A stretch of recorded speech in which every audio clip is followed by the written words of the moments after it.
หนุ่มใหญ่เข้าห้ามเด็กวัยรุ่นตีกันในงานหมอลำงานบุญประจำปีแต่กลับโดนเด็กรุ่นลูกตีและกระทืบจึงเดินไปหยิบเอามีดที่นำไปซ่อนไว้หลังห้องน้ำของวัดกลับมาแทงเจ็บสาหัสหนึ่งเมื่อเวลาประมาณ 2 นาฬิกาวันที่ 8 มีนาคม 2568 เจ้าหน้าที่ชุดสืบสวนสภ.เมืองอุบลราชธานีได้รับแจ้งเหตุจากศูนย์วิทยุ 191 ว่ามีเหตุทำร้ายร่างกายโดยใช้อาวุธมีดแทงกันมีผู้ได้รับบาดเจ็บสาหัสที่งานหมอลำงานบุญประจำปีภายในวัดบ้านค้อหมู่ 2 ตำบลกุดลาดอำเภอเมืองอุบลราชธานีหลังจากได้รับแจ้งเหตุพันตำรวจโทนิโรธฉัตรแก้วบุญเรืองรองผู้กำกับการสืบสวนสอบสวนสภ.เมืองอุบลราชธานีและพันตำรวจโทกิตติพงศ์สาลีวันสารวัตรสืบสวนสอบสวนสภ.เมืองอุบลราชธานีได้สั่งการให้ร้อยตำรวจเอกบุญเพ็งเลนธรรมีรองสารวัตรสืบสวนสภ.เมืองอุบลราชธานีนำกำลังชุดสืบสวนลงพื้นที่จุดเกิดเหตุเพื่อหาตัวผู้ก่อเหตุมาดำเนินคดีให้ได้โดยเร็ว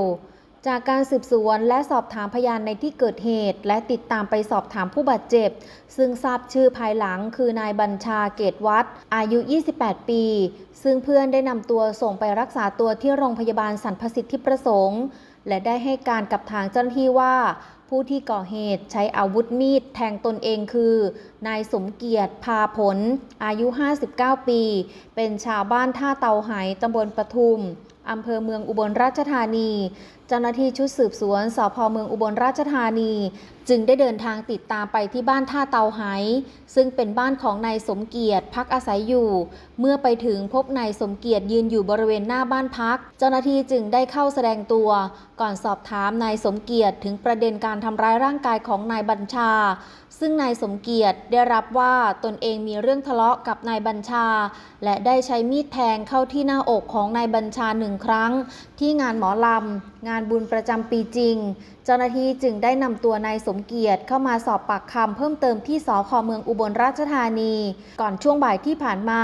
ได้นำตัวนายสมเกียรติไปทำแผนที่วัดบ้านค้อหมู่ 2 ตำบลกุดลาดอำเภอเมืองอุบลราชธานีเพื่อประกอบสำนวนคำรับสารภาพต่อไปจากการสอบถามนายสมเกียรติเล่าว่าเมื่อคืนที่ผ่านมาตนเองได้ไปเที่ยวงานบุญประจำปีที่วัดบ้านค้อหมู่ 2 ตำบลกุดลาดอำเภอเมืองอุบลราชธานี